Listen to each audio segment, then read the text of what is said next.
Bonjour. Alors, je m'appelle Diane et pendant mes études, j'ai créé WAP. Alors, WAP, c'est l'acronyme de We Are the Project. Donc, ça veut dire en français, nous sommes les projets. Alors, avant de commencer, justement, ça tombe bien parce que je passe après le projet précédent, je voudrais savoir si vous avez des projets que vous voulez absolument réaliser pour le futur. Oui ? En fait, ce serait un parc des 4 éléments comme le parc, le jardin des plantes, mais avec aussi un jardin du vent, un jardin du feu, un jardin de l'eau et un jardin du 5e élément. Ok, super. Pourquoi le 5e élément ? Bah justement, on ne sait pas. Ok. Bah moi, c'est pas trop un projet à réaliser parce que là, j'ai déjà commencé, c'est faire un film. Bah, j'ai déjà commencé à écrire le scénario. Ok. Super. Il y a quoi d'autre ? D'autres projets ? Ça peut être aller au Canada ou faire du parachute, enfin ça peut être tout. Oui ? Ok.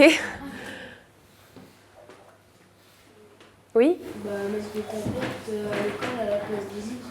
Ouais, ça c'est bon. D'accord, ok, ouais, super. Bah, il y a des sauter d'un avion. Sauter d'un avion. Ok. En parachute. Sans parachute. Ça va.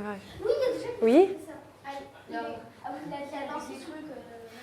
Oui ? oui. On écoute ? Oui, non, mais sans rien du tout. Allez au Mexique. Donc en gros, il fait On écoute Lilou ? Lilou, c'est quoi ? aller au Mexique. D'accord.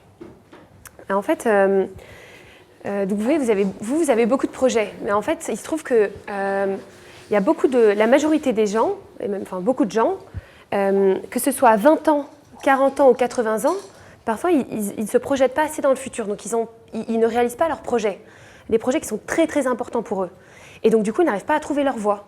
Et il y a beaucoup de gens que ça rend déprimés ou malheureux, parce que si tu ne pouvais pas réaliser ton projet, tu serais peut-être malheureux par exemple. Et en fait, moi, il se trouve que quand j'étais étudiante, je faisais toujours 1000 projets, dans plein de différents. Et du coup, ça m'a permis de connaître mes talents, comme disait Sofiane. Ça m'a permis de savoir en fait où j'étais, qu'est-ce que je faisais de bien. Et en fait, c'est pour ça que je me suis dit, bon, il y a beaucoup de matières à l'école. Il y a les mathématiques, le français. Mais en fait, il n'y a pas de matière sur savoir ce qu'on veut faire plus tard et réaliser nos projets. Et en fait, il faudrait créer une matière. Et donc, du coup, j'ai créé un cours dans mon école. J'ai dit, bon, même si je suis étudiante, j'aimerais bien enseigner cette matière. C'est une nouvelle matière. Alors, vous allez me dire, c'est difficile. Comment est-ce qu'on fait pour enseigner une telle matière ? En fait, c'est pas si difficile que ça. Il y a 6 chapitres. Et en fait, comment j'ai fait, c'est que le moyen pour que les gens réalisent leur projet, c'est que les étudiants deviennent eux-mêmes les professeurs et puissent parler de leur projet et enseigner aux autres. Parce qu'il y a quelqu'un qui disait justement qu'on s'ennuyait en cours et que les professeurs étaient ennuyeux. Et moi, je suis tout à fait d'accord. Et c'est pour ça que grâce à WAP, les étudiants ils peuvent devenir professeurs et puis ensuite réaliser leur projet. Alors, pour que ce soit un peu plus concret, maintenant, j'imagine que vous vous demandez qu'est-ce qu'ont été les matières des étudiants professeurs ? Qu'est-ce qu'ils ont choisi de faire comme sujet ? Donc, ce que je vous propose, c'est que vous me donniez des thèmes, et moi, je vous raconte l'histoire d'un étudiant professeur et qu'est-ce qu'il a fait. OK ? Tout thème est possible, OK ? Alors, vous me donnez juste des thèmes, ça peut être les maths, ça peut être le sport, ça peut être l'art, et... Oui ? La géométrie ? Alors, la géométrie. Oui, ça marche. Alors, je vais vous raconter l'histoire de Malak. Donc, c'était une étudiante de WAP. Et en fait, elle a décidé, elle était passionnée par une thématique de géométrie. Ça s'appelle les fractales. Vous connaissez les fractales ? Non, pas encore. Ah, pas encore ? Ok. En fait, les fractales, c'est des objets mathématiques qui se répètent à différentes échelles d'observation, comme les cristaux, par exemple. Un cristaux, quand on regarde au microscope voilà, c'est de plus en plus petit, mais c'est toujours la même forme, tout le temps. Et ça se retrouve dans différents éléments de la nature, dans les brocolis, dans le cœur aussi, les arbres, c'est toujours la même forme. Et elle était tellement passionnée par ça qu'elle nous a dit, moi je vais vous enseigner ça. Et elle nous a fait faire des dessins, elle nous a fait faire des fractales. Et après, elle nous a raconté l'histoire du mathématicien elle a fait des recherches. Elle nous a enseigné l'histoire du mathématicien qui a inventé les fractales. Et la dernière partie du cours, du coup, elle a trouvé son projet. Et en fait, son projet, c'était justement parce qu'elle aimait le film. Et elle a dit, moi, je vais faire un film à propos des fractales, du mathématicien qui a inventé les fractales. Et là, elle est en train.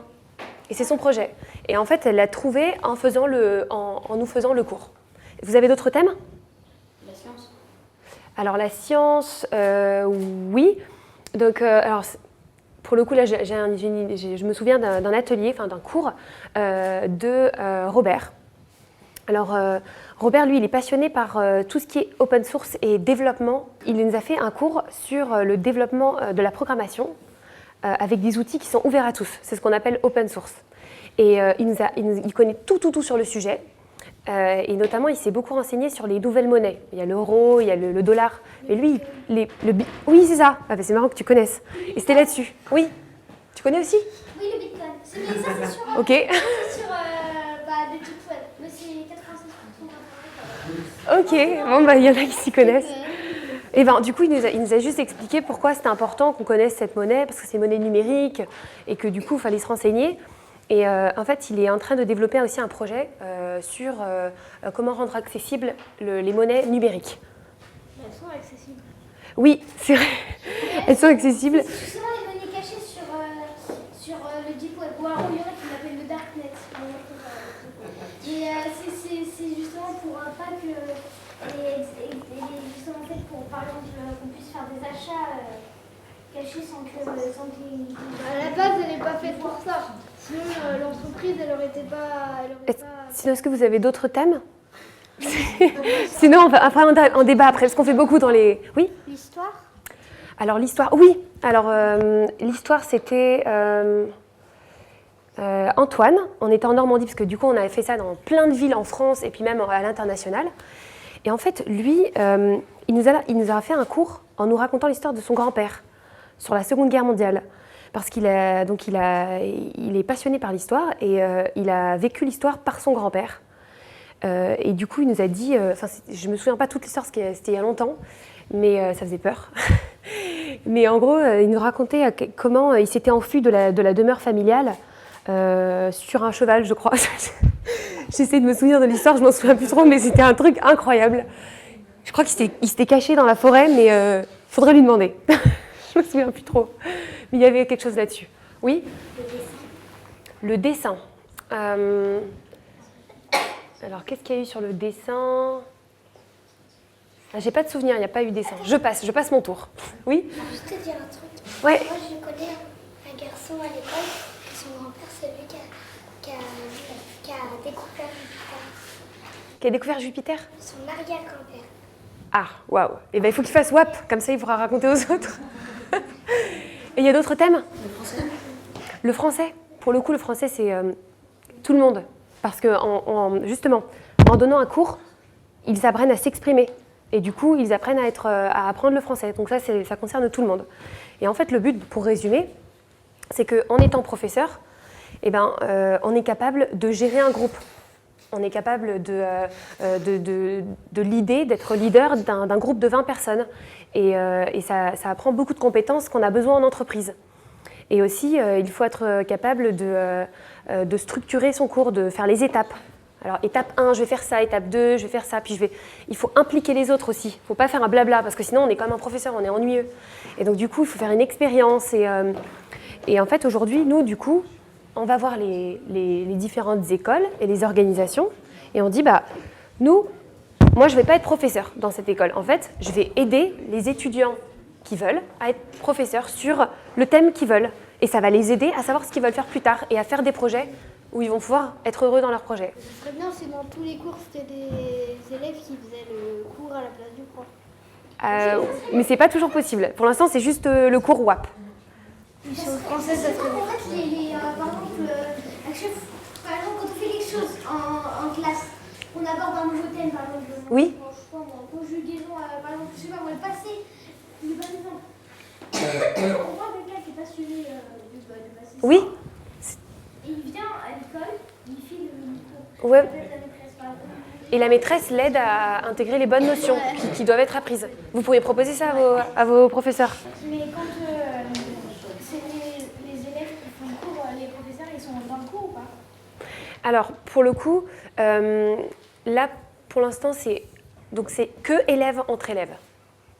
Parce que c'est un cours un petit peu particulier où il faut vraiment que ce soit amusant et que ce soit vraiment les passions des élèves et que ce soit des échanges entre élèves pour qu'il y ait la dynamique. Et s'il y avait un professeur, pour le coup, pour le cours WAP, ça casserait un peu l'ambiance. On a déjà essayé, donc... Si, alors si, on ne peut pas faire tout ce qu'on veut. Parce que justement, le professeur, c'est pas vraiment un professeur, c'est un facilitateur. Et il est formé par WAP, WAP le projet, pour être facilitateur, pour contrôler le groupe. Et du coup, mon rôle, c'est de former aussi des facilitateurs WAP qui vont permettre de faire en sorte que le cours se passe bien. Mais facilitateur, on donne pas d'ordre. Si tu cries, il peut rien faire. Non, il y a quand même des règles communes. Bah, s'il donne pas d'ordre, il peut pas te dire de t'arrêter normalement. Alors, oui, c'est vrai. Mais en fait, ça se fait de manière... Il y a quand même des règles, mais les règles, elles sont différentes en fait qu'en cours. Les règles de WAP, vous voulez savoir les règles de WAP? Ok, je vous en donne, il y en a 3. La première, c'est qu'on partage des choses qui nous inspirent, des choses qui nous motivent, qu'on trouve inspirantes, qui nous intéressent. La deuxième, c'est qu'on essaie toujours d'oser faire quelque chose de nouveau. On ne fait pas des choses qu'on a déjà fait, parce que justement, il faut expérimenter, il faut faire des choses nouvelles. La troisième, c'est que quand on présente, on implique toujours les autres dans une expérience, quelque chose qui soit amusant. Donc on va dessiner, ou alors on fait écouter de la musique, ou alors on montre des vidéos. On ne fait pas un blabla. C'est important. Et la quatrième, c'est que ce soit relatif à quelque chose qu'on va faire plus tard. C'est ça les 4 règles de WAP. Et bien sûr, celles qui sont implicites, c'est qu'il faut être bienveillant, il faut toujours écouter celui qui parle, il faut respecter la parole de chacun et ne pas crier. C'est tout. Voilà.